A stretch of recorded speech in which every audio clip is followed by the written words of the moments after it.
من لسانی یفقهوا قولی رب زدنی علما رب زدنی علما رب زدنی علما۔ محترم حضرات، رسول اللہ صلی اللہ علیہ وسلم کی زندگی کا جو ہے ہجرت کا 7واں سال، جس کو سن 7 ہجری کہتے ہیں، ہم اس دور کی بات کر رہے ہیں۔ اور صلح حدیبیہ کے بعد رسول اللہ صلی اللہ علیہ وسلم نے جو مختلف بڑے بڑے بادشاہوں کو، عمراء کو، حاکموں کو اسلام کے بارے میں دعوت کے سلسلے میں خطوط لکھے تھے، ان خطوط پر ہم تبصرہ کر رہے ہیں۔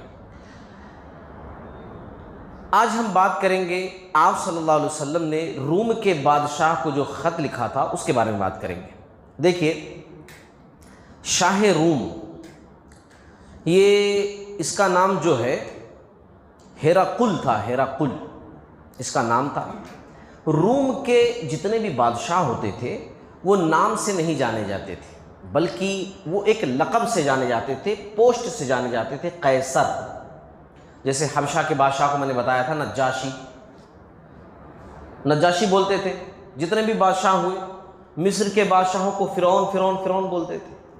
تو ایسے ہی جو روم کے بادشاہ ہوتے تھے، روم کے بادشاہ کو جو ہے قیصر بولتے تھے، قیصر۔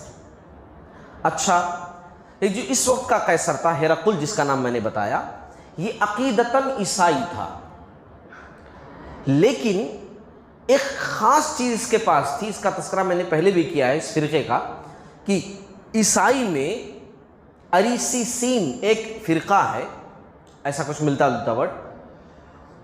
ان کا عقیدہ یہ تھا کہ عیسیٰ علیہ السلام اللہ کے بیٹے نہیں ہیں، عیسیٰ علیہ السلام الہ نہیں ہے۔ تو یہ بہت اچھا عقیدہ تھا۔ تو عیسائیوں میں سے اسی فرقے سے جو ہے یہ بھی تعلق رکھتا تھا بادشاہ بھی۔ بہت بہادر تھا یہ۔ کچھ بادشاہ ہوتے ہیں، پوسٹ تو ملی ہوتی ہے، بادشاہ ہوتے ہیں، لیکن اپنے کمانڈر کو بھیج سکتے ہیں، دوسروں کو لڑنے کے لیے بھیج سکتے ہیں، مگر خود کے اندر وہ صلاحیت نہیں ہوتی ہے، وہ بہادر نہیں ہوتے۔ لیکن یہ خود بذات خود بہت بہادر تھا۔ یہ بہادر ایسا تھا کہ جب جنگ ہوتی تھی نا تو سب سے آگے یہی ہوتا تھا، سامنے ہوتا تھا، حالانکہ بادشاہ پیچھے بیٹھے رہتے ہیں، لیکن یہ اتنا بہادر تھا۔ اچھا، ایک چیز اور بھی بتاؤں، اس کے دور میں ایک اور سپر پاور ایران تھا، ایران، جس کے بادشاہ کو کسریٰ کہا جاتا تھا۔ اس کا تذکرہ بعد میں کریں گے انشاءاللہ، ضمناً بات آئی ہے تو بتا دوں میں کہ ایک دوسرا سپر پاور وہ ایران تھا۔ اب ایران کیا تھا، ایک وقت ایسا تھا، خاص طور سے وہ دور یاد کیجئے جب رسول اللہ صلی اللہ علیہ وسلم اور مسلمان مکہ میں تھے اور بہت جو ہے کفار ستا رہے تھے۔ وہ دور تھا کہ جب قیصر بہت مصیبت میں تھا، بہت پریشانی میں تھا، کیونکہ ایران جو ہے اس کے پورے شہروں کو تباہ کر رہا تھا، پورے شہروں پر قبضہ کر رہا تھا، روم ہار رہا تھا اور ایران فتح پر فتح پا رہا تھا۔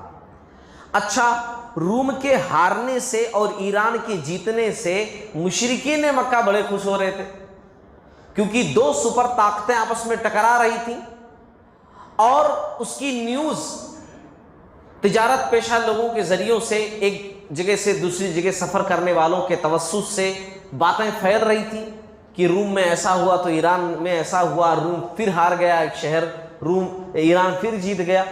تو جو مکہ کے مشرکین تھے وہ ایران کے جیتنے سے خوش ہو رہے تھے، وہ ایران کو سپورٹ کر رہے تھے، اور مسلمان جو ہے روم کو جیتتے ہوئے دیکھنا چاہتے تھے۔ وجہ کیا تھی کہ روم جو ہے کم سے کم عیسائی تو تھا، یعنی ایک نبی عیسیٰ علیہ السلام کا ماننے والا، تو مسلمانوں کو فیلنگ جو تھی مسلمانوں کی وہ رومیوں کے ساتھ تھی۔ اور ایران چونکہ آتش پرست تھا، آگ کا پجاری، تو اب ظاہر سی بات ہے مشرکین مکہ بھی ان سے کچھ کم نہیں تھے، ملتے جلتے ہی تھے، تو جس کی وجہ سے مشرکین مکہ خوش ہو رہے تھے ایران کے جیتنے پر۔ اور اس وقت سورہ روم کا نزول ہوا تھا۔ سورہ روم قرآن میں موجود ہے نا، سورہ روم وہ نازل ہوئی تھی جس کے اندر یہ بات بتائی گئی تھی کہ ابھی روم جو ہے ہار رہا ہے، لیکن عنقریب روم غالب ہوگا اور ایران کو شکست ہوگی۔ یہ سورہ روم کی ابتدائی آیتوں کے اندر باتیں ذکر کی گئی ہیں، میں سمجھانے کے لیے تمہید کے طور پر یہ باتیں ذکر کر رہا ہوں۔ اچھا، پھر جب جنگ بدر ہوئی، وہ وقت یاد کیجیے، جنگ بدر، تو وہ دور تھا جنگ بدر کے وقت، یہاں مسلمان جیتے، اور وہاں قیصر جو تھا وہ اپنے آرام والی زندگی کو چھوڑ کر کے کہ اب بس بہت ہو گیا، اب میں میدان جنگ میں اترتا ہوں. ایران نے اتنے سارے شہر میرے لے لیے اور قیصر میدان میں اترا, اور جب قیصر میدان میں اترا تو اس نے ایران کے شہر الٹ دیے. جو شہر یہ ہار گیا تھا, اس کی فوجیں ہار گئی تھی, وہ سارے شہر واپس لیا اور ایران کے بہت سارے شہروں پر آگے بڑھ کر قبضہ کر لیا, یہاں تک کہ ایرانیوں کو صلح کرنی پڑی. جو اس سے چھینے تھے وہ سب بڑھ کر کے دینا پڑا رومیوں کو, اور یہاں تک کہ وہ سلیب جس کو رومی سب سے مقدس مانتے ہیں, ان کا عقیدہ یہ تھا رومیوں کا کہ اسی سلیب پر عیسیٰ علیہ السلام کو جو ہے سولی دی گئی تھی. ان کا عقیدہ تو ظاہر سی بات ہے ان کے نزدیک اس سلیب کی کیا ویلیو ہوگی. رومی وہ بھی چھین کر لے کر چلے گئے تھے, وہ بھی واپس لیا اس نے. اور پھر اس کے بعد اس نے ایک نظر مانی تھی. نظر یہ مانی تھی کہ جب میں جیت جاؤں گا, ایران کو شکست دے دوں گا, سلیب مقدس واپس لے لوں گا, تو میں قسطنطنیہ اپنے کیپٹل سٹی سے, قسطنطنیہ سے پیدل ایلیا بیت المقدس جاؤں گا. دو مقصد اس کے تھے, ایک تو پیدل چل کر کے جاؤں گا, ایک نظر مانی, دوسرا یہ کہ اس سلیب کو وہاں اس کے اصلی مقام پر بیت المقدس کے اندر نصب کروں گا. تو اب بات آپ کو سمجھ میں آ گئی ہوگی کہ یہ جب لیٹر اس کے پاس بھیجایا جانا تھا تو دنیا کا سب سے پاورفل آدمی یہی تھا. دو سپر طاقتیں روم ایران, اس نے ایران کو شکست دی تو سپر پاور کون تھا؟ یہی تھا.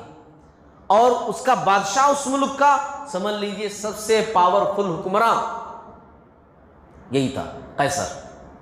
اور اس کے پاس سے لیٹر لے کر جانا ہے, اس کو اسلام کی دعوت دینی ہے. معمولی بات ہے, وہاں تک پہنچنا ہی معمولی بات نہیں ہے, وہاں جا کر بولنا, لیٹر دینا, ایکسپلین کرنا وہ دور کی بات ہے. ایسے موقع پر آپ صلی اللہ علیہ وسلم نے دحیہ کلبی رضی اللہ تعالیٰ عنہ ایک صحابی تھے, ان کو سلیکٹ کیا. بلکہ سلیکٹ نہیں کیا, سمجھ لیجئے کہ یہ تو سلیکشن بعد میں ہوا. پہلے تو آپ صلی اللہ علیہ وسلم نے ایک جملہ کہا, آپ صلی اللہ علیہ وسلم نے کہا کہ کون ہے جو روم یہ لیٹر لے کر کے جائے اس کے لیے جنت کی خوشخبری ہے. جنت. اب صحابہ کے لیے یہ بات تو معمولی نہیں تھی کہ بھائی لیٹر لے کر کے جو جائے گا اس کے واسطے جنت. یہ کھڑے ہو گئے فوراً دحیہ کلبی رضی اللہ تعالیٰ عنہ, بولے کہ یا رسول اللہ صلی اللہ علیہ وسلم مجھے منظور ہے مگر میرا ایک سوال ہے. تو آپ صلی اللہ علیہ وسلم نے کہا بولیے کیا سوال ہے. تو کہا کہ اگر زندہ واپس آ جاؤں تب بھی یہ بشارت ہے نا. جیسے ایک ہے کہ جاؤں شہید ہو جاؤں تو ٹھیک ہے, شہادت کا مرتبہ جنت کوئی بات نہیں, لیکن اگر میں گیا شہید نہیں ہوا, زندہ صحیح سلامت واپس آ گیا کام کر کے, تب بھی جنت ملے گی نا. تو آپ صلی اللہ علیہ وسلم نے کہا ہاں تب بھی جنت ملے گی. تو کہا تب میں ہی لے کر جاؤں گا لیٹر, مجھے دیجیے آپ. تو آپ صلی اللہ علیہ وسلم نے ان سے کہا کہ دیکھو یہ خط تم پہلے بصرہ کے حاکم کے پاس لے کر جانا. بصرہ نہیں, بصرہ الگ ہے, بصرہ شام کا علاقہ. بصرہ کے حاکم کے پاس لے کر جانا اور اس کے توسط سے تو پھر آگے تم سفر کرنا. پہلے بصرہ کے حاکم کے پاس جانا, اس سے ملنا, اور پھر آگے جانا جو ہے ادھر قیصر کے پاس. اچھا, یہ جو دحیہ کلبی رضی اللہ تعالیٰ عنہ تھے یہ آغاز اسلام میں ہی اسلام قبول کیے تھے. بدر کے علاوہ تمام غزوات میں انہوں نے شرکت کی تھی. یہ نہایت خوبصورت تھے, یہ خاص بات بتانا چاہتا ہوں, نہایت خوبصورت, اتنے خوبصورت تھے کہ ان کی خوبصورتی کی مثال دی جاتی تھی کہ خوبصورت کوئی ہو تو بھائی دحیہ کلبی جیسا. بسا اوقات جبریل امین, جبریل علیہ السلام ان کی شکل میں آپ صلی اللہ علیہ وسلم کے پاس آتے تھے, وہی لے کر کے کبھی کبھار ان کی شکل میں آتے تھے. صحابہ سمجھتے دحیہ کلبی ہیں مگر کام کر کے انہوں چلے جاتے تھے, اور وہ دحیہ کلبی نہیں ہوتے تھے بلکہ وہ جبریل امین ہوتے تھے, انہی کی شکل میں آتے تھے, انہی صحابی کی شکل میں, اتنے خوبصورت تھے. تو اب یہ صحابی جو ہے لیٹر لے کر کے گئے. اچھا, اب یہاں سے لیٹر لے کر کے نکلے, ادھر کا واقعہ سنیے کہ ایک دن جو ہے قیصر نے خواب دیکھا, اور دراصل یہ خواب اس نے سفر کے دوران ہی دیکھا. کب دیکھا؟ یہ قسطنطنیہ سے جا رہا تھا وہیں بیت المقدس کی طرف اپنی نظر پوری کرنے کے لیے پیدل. تو جہاں ٹھہرا ہوا تھا راستے میں وہاں اس نے خواب دیکھا. اس نے خواب کیا دیکھا کہ ختنہ کرانے والوں کا بادشاہ آ گیا ہے. دنیا کے اندر ختنہ کرانے والوں کا بادشاہ آ گیا ہے. وہ لوگ ختنہ نہیں کراتے تھے, روم کے لوگ, ہے نا, روم کے لوگ نہیں کراتے تھے. ان کے علم میں صرف ایک ہی قوم تھی جو ختنہ کراتی تھی، اور وہ یہود تھے، اور یہود کے پاس کوئی طاقت وقت نہیں تھی۔ تو بے چین ہو گیا یہ کہ بھئی کون، میں پاورفل سب سے زیادہ ہوں، لیکن مجھ سے زیادہ پاورفل ختنہ کرانے والوں کا بادشاہ آ گیا ہے، میں نے خواب دیکھا ہے۔ اب وہ بادشاہ جو ہوتے تھے نا، ان کے پاس چھوٹی سی بات بھی سمجھ لیجیے بڑی ہوتی تھی، فوراً تمام لوگوں کو اکٹھا کر لیا اس نے، کہا میں نے ایسا خواب دیکھا ہے، پتہ لگاؤ کون لوگ ختنہ کراتے ہیں۔ تو اس کے مشیروں نے، جو جانکار لوگ تھے آزو بازو والے، وہ لوگ جواب دیے کہ دیکھیے بادشاہ سلامت، یہود ختنہ کراتے ہیں، اور وہ لوگ تو آپ کی رعایا ہیں، آپ کہیں پوروں کو ختم کروا دیتے ہیں، ہم جانتے ہیں وہ کہاں کہاں ہیں، آپ کہیں پوروں کو مار دیتے ہیں، ختم بات ہی، آپ کی ٹینشن ہی دور ہو جائے گی کہ کون بادشاہ، کیسی رعایا، کیا نہیں۔ تو اس نے کہا کہ نہیں، یہ بات ٹھیک نہیں لگتی۔ اتنے میں ایک اور اس کا آدمی شہر میں جا کر کے ایک عربی شخص کو پکڑ کر لے کر آیا، عربی شخص جو عرب سے بزنس کے سلسلے میں ادھر گیا ہوا تھا، غربی علاقوں کی طرف تجارت کے لیے، اس کو پکڑ کر لے کر آیا، کہا کہ حضور یہ کچھ بول رہا ہے، اس سے میں نے کچھ باتیں کی ہیں، کیونکہ اب جب سرچ کرنا ہو کسی چیز کے بارے میں تو پہلے تو گوگل تھا نہیں کہ بھائی گوگل مار لو سرچ کر لو، لوگوں کو جب سرچ کرنا ہوتا تھا تو مختلف لوگوں سے ملتے تھے، بھائی تم کس علاقے سے آئے، اچھا تمہارے علاقے میں کیا چل رہا ہے، تم کس علاقے، میں فلاں جگہ سے آیا، تمہارے علاقے میں کیا چل رہا ہے، ایسا یہی سرچ ہوتا تھا۔ تو اس توسط سے وہ لے کر آیا کہ یہ بندہ کچھ کہہ رہا ہے، اس کی بات سنیے۔ تو قیصر نے کہا ہاں بتاؤ کیا ہے تمہارے پاس جانکاری۔ تو اس عربی شخص نے کہا کہ میں جب عرب سے نکلا تھا، اور تو ایک بات پہلے آپ کو بتا دوں کہ ہمارے عربی لوگ بھی ختنہ کرواتے ہیں، کیونکہ ابراہیم علیہ السلام کی نسل سے ہیں تو پورے ختنہ کراتے تھے۔ تو ایک جانکاری اس نے یہ دی کہ عرب کے لوگ بھی، آپ کی جانکاری میں نہیں ہے مگر عرب کے لوگ بھی ختنہ کرواتے ہیں بادشاہ حضور۔ اور جس وقت میں نکلا تھا، کیونکہ اس وقت جب نکلتے تھے تو بھائی مہینوں، 2 مہینوں، 4 مہینے، 6 مہینے، بسا اوقات سال بھر کا سفر ہو جاتا تھا، ایسا بھی ہوتا تھا، لوگ کاروبار کرتے کرتے کرتے کرتے وہی رہتے تھے، پھر آتے تھے بڑے لمبے سمے کے بعد۔ جب میں نکلا تھا تو وہاں پر ہمارے پاس ایک نبی آئے ہوئے تھے، ماننے والوں میں، نام ماننے والوں میں جھڑپیں ہو رہی تھیں، ٹکراؤ ہو رہے تھے، لڑائیاں ہو رہی تھیں، تب میں نکلا تھا۔ اب کیا سچویشن ہے وہ مجھے پتا نہیں، لیکن جب میں نکلا تھا تو یہ حالات عرب کے جو ہے وہ چل رہے تھے۔ اچھا، قیصر نے یہ بات سنی، اور پھر اس کے بعد اس کا ایک دوست تھا جو علم میں ماہر تھا، اس سے بھی جانکاری لی، اس کے بارے میں بات کی۔ اچھا، یہ تمام باتیں اس نے اپنے طور سے، یہ لیٹر پہنچنے سے پہلے سب تحقیق کیا، لیٹر پہنچنے سے پہلے ہی کہ ایک نبی آئے ہیں جو اس قسم کی باتیں کہتے ہیں، اور عرب کی قوم بھی ختنہ کراتی ہے وغیرہ وغیرہ، تمام باتیں یہ اس نے سرچ کر لیا پہلے سے۔ اچھا، پھر اس کے بعد یہ تمام سرچنگ کے بعد دحیہ کلبی رضی اللہ تعالیٰ عنہ خط لے کر اس تک پہنچے تھے، اور خط اس کو دیا تھا، اور خط کی عبارت کیا تھی؟ صحیح بخاری صحیح مسلم کی حدیث کے مطابق بسم اللہ الرحمن الرحیم، اللہ کے بندے اور اس کے رسول محمد صلی اللہ علیہ وسلم کی جانب سے ہرقل عظیم روم کی طرف، ہے نا، سامنے والے کو عزت دینی چاہیے، ہرقل عظیم روم کی طرف، اس شخص پر سلام جو ہدایت کی پیروی کرے، تم اسلام لاؤ سلامت رہو گے، اسلام لاؤ اللہ تمہیں تمہارا اجر 2 بار دے گا، یعنی ایک تم عیسیٰ علیہ السلام پر ایمان لائے اور اب مجھ پر ایمان لاؤ تو 2 اجر ملے گا، اور اگر تم نے روگردانی کی تو تم پر رعایا کا بھی گناہ ہوگا۔ اے اہل کتاب، ایک ایسی بات کی طرف آؤ جو ہمارے اور تمہارے درمیان برابر ہے، کہ ہم اللہ کے سوا کسی اور کو نہ پوجیں، اس کے ساتھ کسی چیز کو شریک نہ ٹھہرائیں، اور اللہ کے بجائے ہمارا بعض کو رب نہ بنائے۔ بس اگر لوگ رخ پھیریں تو کہہ دو تم لوگ گوار ہو، ہم مسلمان ہیں۔ یہ آپ صلی اللہ علیہ وسلم کا لیٹر تھا۔ قیصر نے رسول اللہ صلی اللہ علیہ وسلم کے خط کو عزت بخشی۔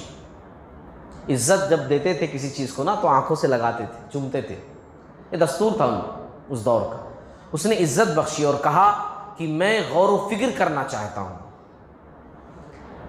ان سے کہا صحابی رسول سے کہ میں غور و فکر کرنا چاہتا ہوں اور تحقیق کرنا چاہتا ہوں، کیونکہ میں نہیں چاہتا کہ ابھی میں کچھ بولوں اور پھر بعد میں کچھ اور بولوں، یعنی 2 رائے نہیں دینا چاہتا ہوں، ایک ہی رائے دینا چاہتا ہوں، پوری تحقیق کے بعد ایک ہی جواب دینا چاہتا ہوں۔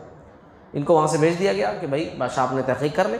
اب جیسے اس کے پاس مہمان خانے رہے ہوں گے، ان کو ٹھہرا دیا، بھائی ٹھیک ہے۔